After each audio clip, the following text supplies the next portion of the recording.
Roots निकालो, ऐसा नहीं आता। ऐसे क्वेश्चन आ जाते हैं कि मान लो कि this is the equation and this is the roots of the equation. अब ये बताओ कि इसके जिसमें निमसेट, बीएचयू, पुणे, एनजेएनयू सारी यूनिवर्सिटीज़ के पेपर थे, तो कंपटीशन है ही आज के टाइम पे बहुत ज़्यादा निमसेट। और एनआईटी में अगर एक बार चल जाना मतलब है कि आईआईटी वाली फील आती है। So hello everyone, one of the most asked question about NIMCET is कि how to start preparing for the NIMCET and what is the right time to start for the NIMCET. अगर मैं बात करूँ कि राइट टाइम क्या है निमसेट को स्टार्ट करने की, तो क्योंकि आपका मास्टर्स होता है, मतलब इसके पहले आपको ग्रेजुएशन करना ही करना होता है, तो जब भी आप ग्रेजुएशन के अपने सेकेंड ईयर या थर्ड ईयर में हो, आप तब प्रिपरेशन स्टार्ट कर सकते हो। क्योंकि निमसेट का जो लेवल होता है for the maths is IIT से थोड़ा सा नीचे होता है, पूरा आईआईटी भी नहीं होता है, ठीक है। तो अगर आप अपने सेकेंड ईयर थर्ड ईयर में स्टार्ट कर रहे हो, that is good for you. Second year में आप तब स्टार्ट करो जब आपको लगता है कि आपकी जो मैथ्स है वो बिल्कुल भी अच्छी नहीं है, या मैथ्स में आपके बेसिक्स अच्छे नहीं है। तो आप एक साल समझ लो कि आपको बेसिक समझने में और थोड़ा सा ऊपर से ओवरव्यू, इंटीग्रेशन, डिफरेंशिएशन समझने में निकल जाएगा। फिर एक साल आप एक्चुअली में प्रिपेयर करते हो, तो एटलीस्ट 2 साल आपको देना पड़ेगा अगर आपके बेसिक्स बहुत ज़्यादा कमज़ोर है। बट अगर बेसिक्स अच्छे हैं तो 1 साल भी काफ़ी होता है, मतलब थर्ड ईयर में स्टार्ट कर सकते हो आप। वैसे आप अगर निमसेट की प्रिपरेशन करना चाहते हो तो आप अपने ग्रेजुएशन के बाद ड्रॉप भी कर सकते हो, मतलब बहुत सारे लोग ड्रॉप भी करते हैं जो थर्ड ईयर में नहीं प्रिपेयर कर पाते। सो मैं ये तो बता चुका कि आपको किस टाइम पे आप स्टार्ट कर सकते हो। अभी बात करते हैं कि हमें कैसे स्टार्ट करना है। तो एंड आई होप कि आपको निमसेट में पता होगा कि 4 सेक्शंस होते हैं आपके, मतलब कंप्यूटर्स होता है, आपका मैथ्स होता है, रीजनिंग होता है एंड इंग्लिश होता है। 4 सब्जेक्ट होते हैं जो आपसे निमसेट में क्वेश्चन पूछे जाते हैं। उसमें सबसे ज़्यादा वेटेज होता है मैथ्स का होता है। तो पहले फोकस करते हैं कि हम मैथ्स पे कैसे प्रिपेयर करेंगे। तो मैं आपको कुछ अभी बुक्स बताता हूँ, जैसे कि क्योंकि मैं आईसीएसई बोर्ड से था तो मेरे पास जो है वो बुक रखी हुई थी एमएल अग्रवाल की 11th एंड 12th की। तो अपने बेसिक्स के लिए आप वो बुक रिफ़र कर सकते हो। वैसे ये बुक थोड़ी पुरानी भी लग सकती है आपको, क्योंकि मैं भैया हमारे से 1 साल बड़े थे, तो हम दोनों बुक मतलब उनकी बुक्स मैं पढ़ लेता था। तो बेसिक्स के लिए आप वो स्टार्ट कर सकते हैं, आपके जो भी 11th 12th की आपके पास रखी है। अगर आप सीबीएसई बोर्ड से हो तो आप अपने सीबीएसई बोर्ड्स की एनसीईआरटी जो भी है उस बुक को उठा सकते हो बेसिक्स को कवर करने के लिए। Once your basics are covered, अब आता है आपका मेन पार्ट, जहाँ पे मेन चीज़ जो गेम होता है। अभी एक चीज़ मैं बताऊँगा थोड़ा सा कि जब आप निमसेट एग्ज़ाम देते हो, what makes the difference is कि आप कितने कम टाइम में कितने ज़्यादा क्वेश्चन सॉल्व कर लेते हैं।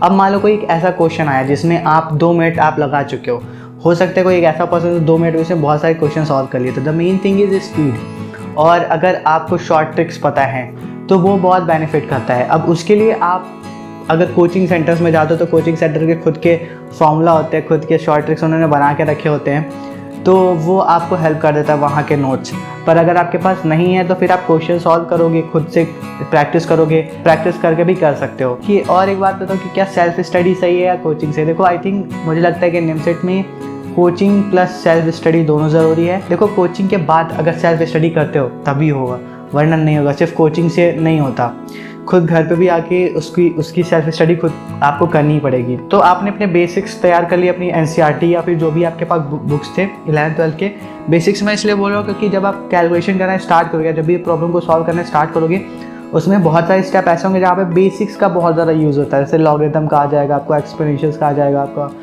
परम्यूटेशन कॉम्बिनेशन का आ जाएगा, मल्टीप्लिकेशन बहुत करना पड़ेगा, स्क्वायर निकालना पड़ेगा, क्यूब निकालना पड़ेगा। तो अगर ये बेसिक्स आपके मजबूत रहेंगे ना तो वो क्वेश्चन बहुत जल्दी जल्दी सॉल्व होता जाएगा और आपका टाइम सेव होगा।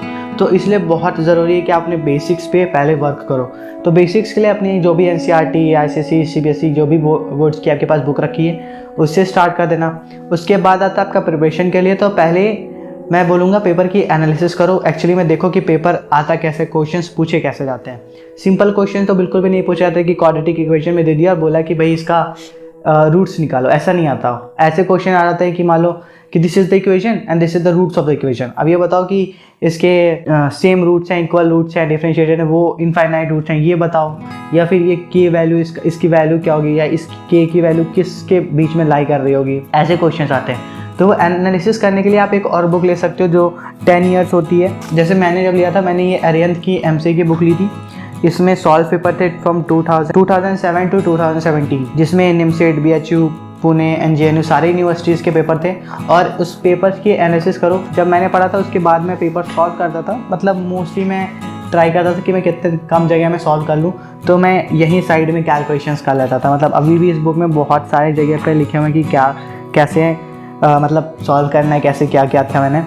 तो ऐसे आप भी मतलब ये सारी बुक्स तो रखो ही रखो। उसके बाद मतलब जब बेसिक्स हो जाते हैं, ये एनालिसिस कर लेते हो, फिर देखो कि तुम्हारा लेवल क्या है। अगर तुम्हारा लेवल लगता है कि भाई मुझे बहुत मेहनत करने की ज़रूरत है, तो कोचिंग कर लो या फिर अपने ग्रुप स्टडी करो। अगर बहुत सारे तुम्हारे अच्छे दोस्त हैं जिनके साथ तुम स्टडी कर सकते हो तो उनके साथ करो, या फिर कोचिंग ज्वाइन कर लो। नाउ अब सेकंड पार्ट पे आता है हमारा, जो रीजनिंग एंड एनालिटिकल एबिलिटी का होता है पेपर, ठीक है। तो उसके लिए भी सेम अरिहंत की एक बुक आती है, उसमें रीजनिंग एनालिटिकल एबिलिटी के सारे क्वेश्चंस होते हैं, और तुम्हारे जो भी क्वेश्चंस पूछे जाते हैं निमसेट में, मोस्टली मतलब उसी से मिले जुले होते हैं, बस वैल्यूज चेंज होती है या नाम चेंज होते हैं। जैसे वो अगर मैं बात करूँ, जैसे होता है कि राउंडेड सर्कल में सबको बैठना है, ABCDEFGH, तो कैसे बैठे जाएंगे, तो वो क्वेश्चन सेम आएगा, बस ABCD की जगह PQRS दे देंगे।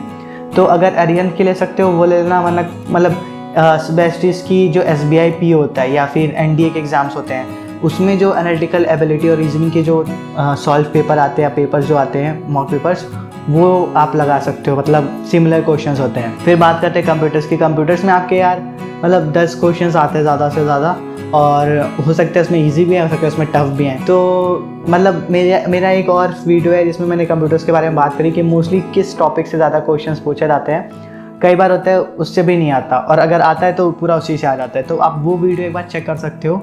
बाकी यार कंप्यूटर्स के लिए मैं यही बोलूँगा कि 10 ईयर्स का ही देख लेना, जो भी है उतना ही पढ़ के जाओ, अलग से एक्स्ट्रा टाइम वेस्ट करने की ज़रूरत नहीं है। नेक्स्ट आपका आता है आपका इंग्लिश। तो इंग्लिश में आप फ्री के नंबर ले सकते हो, मतलब ईजी होता है, बहुत ईजी होता है। तो इंग्लिश की प्रिपरेशन कैसे आप करोगे, सेम वही SBI PO का पेपर देख लो, या फिर जो SSC CGL होता है, जो गवर्नमेंट एग्जाम्स के होते हैं, इसमें इंग्लिश पूछी जाती है, वो पेपर्स आप देख लो। उसमें जैसे क्वेश्चंस पूछे जाते हैं वैसे क्वेश्चंस यहाँ पे पूछे जाते हैं। अगर वो भी 10 साल का पेपर लगा लेते हो तो इंग्लिश निकल जाता है। तो सो द मेन चीज़ आपका जो होता है, आपका 2 सब्जेक्ट होता है, एक मैथ्स और एनालिटिकल एबिलिटी एंड रीजनिंग।